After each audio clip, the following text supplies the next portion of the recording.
भारत की भूमि पर एक ऐसा नगर था जिसे स्वयं भगवान श्री कृष्ण ने बसाया था, द्वारिका।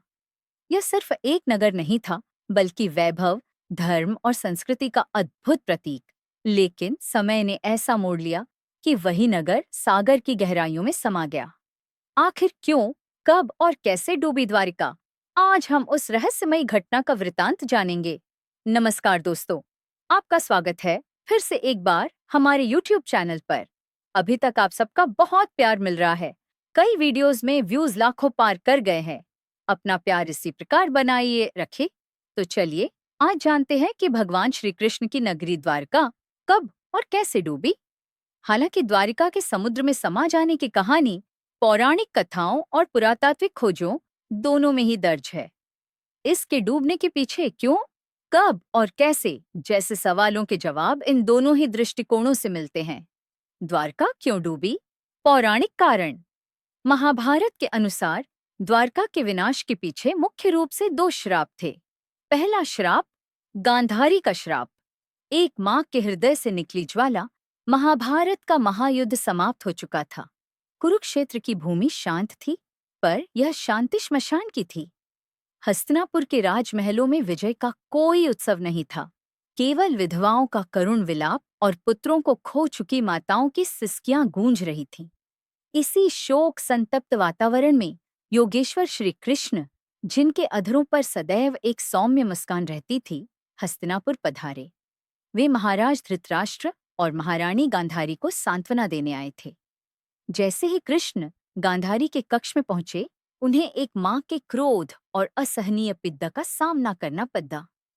गांधारी अपनी आंखों पर पट्टी बांधे हुए भी अपनी दिव्य दृष्टि से कुरुक्षेत्र में हुए संहार का हर एक दृश्य देख चुकी थी। उन्होंने अपने 100 पुत्रों को रणभूमि में गिरते देखा था। उनका हृदय प्रतिशोध और दुह की अग्नि में जल रहा था। कृष्ण को अपने समक्ष पाकर उनका सारा संयम टूट गया। वे कांपते हुए स्वर में बोली, आओ माधव, आओ देखो अपनी इस कृति को। यह जो शवों के ढेर लगे हैं, यह जो सुहागिनों के सिंदूर मिटे हैं, यह जो माताओं की गोद सूनी हुई है, यह सब तुम्हारे ही कारण हुआ है। श्री कृष्ण शांत भाव से सुनते रहे। गांधारी का क्रोध बढ़ता गया। हे कृष्ण, तुम सर्वशक्तिमान हो।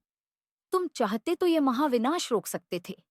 तुम दोनों पक्षों को समझा सकते थे, पर तुमने ऐसा नहीं किया। तुमने मेरे वंश को नष्ट होने दिया।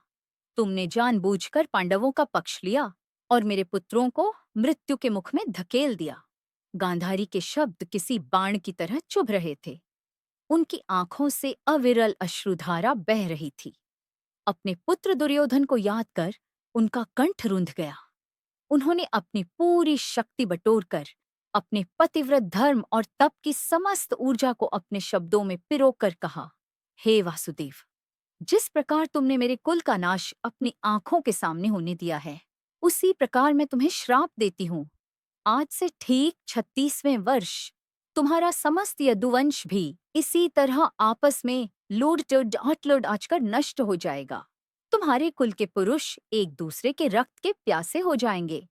कोई किसी को नहीं पहचानेगा। तुम्हारे देखते देखते तुम्हारा पूरा कुल समाप्त हो जाएगा और तुम्हारी यह सोने की द्वारका, जिस पर तुम्हें इतना अभिमान है, अथाह समुद्र में विलीन हो जाएगी। यह श्राप नहीं, इस एक मां के टूटे हुए हृदय से निकली ज्वाला थी। एक क्षण के लिए सृष्टि कांप उठी।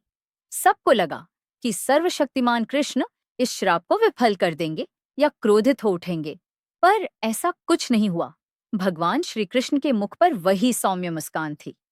उन्होंने अत्यंत शांत और स्थिर भाव से गांधारी को प्रणाम किया और कहा, माथे, मैं आपके इस श्राप को स्वीकार करता हूँ। आपने वही कहा है जो नियति का विधान है। यदुवंशियों को उनके कर्मों का फल मिलना ही है। आपके श्राप ने केवल उस होने को एक दिशा दे दी है। ऐसा ही होगा। कृष्ण जानते थे कि यादव वीर अहंकार और मद में चूर हो चुके हैं और उनका विनाश निश्चित है। उन्होंने गांधारी के श्राप को नियति का आदेश मानकर शिरोद्धार्य कर लिया। एक पतिव्रता और पुत्र वियोग में तड़डाडी अधिष्पति मां का वह श्राप व्यर्थ नहीं गया। ठीक 36 वर्ष पश्चात वही हुआ जो गांधारी ने कहा था। यदुवंश का नाश हुआ और देवों द्वारा निर्मित स्वर्ण नगरी द्वारका समुद्र की गहराइयों में सदा के लिए समा गई। दूसरा श्राप, ऋषियों का श्राप। अहंकार जब बना विनाश का कारण, गांधारी के श्राप को 36 वर्ष बीतने को थे। द्वारका नगरी वैभव और ऐश्वर्य के शिखर पर थी। भगवान श्री कृष्ण की छत्र छाया में यादव वीर अजेय और अपराजेय माने जाते थे। पर समय के साथ असीम शक्ति और समृद्धि ने यादवों की युवा पीढ़ी में विनम्रता की जगह अहंकार और उच्छृंखलता को जन्म दे दिया था। वे स्वयं को सर्वश्रेष्ठ समझने लगे और उनका व्यवहार धर्म की मर्यादाओं को लांघने लगा था। एक दिन की बात है, देवर्षि नारद, महर्षि विश्वामित्र और कण्व जैसे त्रिकालदर्शी महात्माओं का एक समूह द्वारका के समीप स्थित पिंडारक क्षेत्र में पधारा। उनके आगमन का समाचार सुनकर द्वारका के कुछ यादव कुमार, जिनमें श्री कृष्ण के पुत्र सांब भी शामिल थे, उनसे मिलने चल पड़े। किंतु उनके मन में श्रद्धा नहीं, बल्कि उपहास और मनोरंजन का भाव था। अहंकार के मद में चूर उन यादव कुमारों ने एक दुष्ट परिहास की योजना बनाई। उन्होंने श्री कृष्ण के रूपवान पुत्र सांब को एक स्त्री के वस्त्र पहनाए, उसके पेट पर कप्तहे बांधकर उसे गर्भवती का रूप दिया और उसे लेकर ऋषियों की सभा में पहुंच गए। ऋषिगण परमपिता ब्रह्मा के ध्यान में लीन थे। यादव कुमारों ने उनके समक्ष पहुंचकर विनय का प्रदर्शन करते हुए कहा, हे मुनिवर, आप तीनों तो त्रिकालदर्शी हैं। भूत, भविष्य और वर्तमान का समस्त ज्ञान आपके भीतर समाहित है। ऋषियों ने ध्यान से आंखें खोली। एक यादव कुमार ने गर्भवती स्त्री के वेश में खड़ी वीट ऊही सांप की ओर इशारा करते हुए कहा, हे महर्षियों, यह बभ्रू की पत्नी है और गर्भवती है।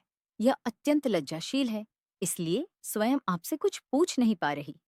हम सब ये जानने को उत्सुक हैं कि इसके गर्भ से पुत्र का जन्म होगा या पुत्री का। कृपा करके अपने ज्ञान से हमारी जिज्ञासा शांत करें। यह कहकर सभी कुमार दबी हुई हंसी हंसने लगे। एक क्षण के लिए तो अरश्य शांत रहे, पर अपने योग बल से उन्होंने उस छल को तुरंत जान लिया। वे समझ गए कि ये अभिमानी युवक उनकी तपस्या और ज्ञान का उपहास उड्डाने आए हैं। तपस्या से प्रज्वलित ऋषियों के नेत्र क्रोध से रक्तवर्ण हो गए। उनका शांत मुखमंडल प्रचंड हो उठा। महर्षि कण्व अपने स्थान से खड़ी रीढ़े हुए और उनकी वाणी मेघ गर्जना के समान गूंजी। अरे दुष्टों और अधर्मियों, सत्ता के मद में चूर होकर तुम अर्षियों का अपमान करने आए हो। तुमने जिसे स्त्री बनाया है वह कोई स्त्री नहीं, बल्कि कृष्ण पुत्र सांब है। तुम जानना चाहते हो कि इसके गर्भ से क्या उत्पन्न होगा? तो सुनो, इसके गर्भ से न कोई पुत्र होगा न कोई पुत्री, बल्कि एक लोहे का मूसल पैदा होगा, और वही भयंकर मूसल तुम्हारे समस्त गौरवशाली यदुवंश के पूर्ण संहार का कारण बनेगा। केवल कृष्ण और बलराम को छोड़ कर तुम सभी उसी मूसल से एक दूसरे का नाश करोगे। ये सुनते ही यादव कुमारों के पैरों तले जमीन खिसक गई। उनका सारा नशा, सारा अहंकार एक पल में काफूर हो गया। वे भय से कांपने लगे और ऋषियों के चरणों में गिरकर क्षमा याचना करने लगे। पर तब तक बहुत देर हो चुकी थी। क्रोधित अर्षि वहां से अंतर्धान हो गए। भयभीत यादव कुमारों ने जब सांप के पेट से कपड़े हटाए तो सचमुच वहां एक लोहे का मूसल बंधा था। श्राप सत्य हो चुका था। विनाश का बीज बोया जा चुका था। यह एक दुष्ट परिहास नहीं था, यह यदुवंश के पतन की घोषणा थी। गांधारी के श्राप को सत्य होने का माध्यम मिल चुका था और यादवों का अहंकार ही उनके विनाश का कारण बनने वाला था। अब बात करते हैं कि द्वारका कब डूबी। पौराणिक मान्यताओं के अनुसार महाभारत युद्ध के 36 वर्ष बाद द्वारका नगरी समुद्र में डूब गई थी। यह घटना भगवान श्री कृष्ण के देहत्याग और यदुवंशियों के आपसी गृह युद्ध में नाश होने के तुरंत बाद हुई। जैसे ही कृष्ण ने अपनी लीला समाप्त की, समुद्र ने अपनी दी हुई भूमि को वापस ले लिया और पूरी नगरी को जलमग्न कर दिया। पुरातात्विक और वैज्ञानिक दृष्टिकोण से समुद्र में डूबे अवशेषों की डेटिंग 700 ईसा पूर्व से 1500 ईसा पूर्व के बीच की बताई जाती है, जो इसे सिंधु घाटी सभ्यता के अंतिम चरण से जोड़ती है। अब प्रश्न उठता है कि द्वारका कैसे डूबी। तो पहले जानते हैं पौराणिक विवरण। महाभारत के मौसल पर्व में इसका विस्तार से वर्णन है। आर्षियों के श्राप के फलस्वरूप सांप ने एक लोहे के मूसल को जन्म दिया। राजा उग्रसेन ने उस मूसल को चूर्ण करवाकर समुद्र में फेंकवा दिया। उस चूर्ण से उत्पन्न हुई घास एरका जब यदुवंशियों के हाथ में आई तो वह एक घातक हथियार बन गई।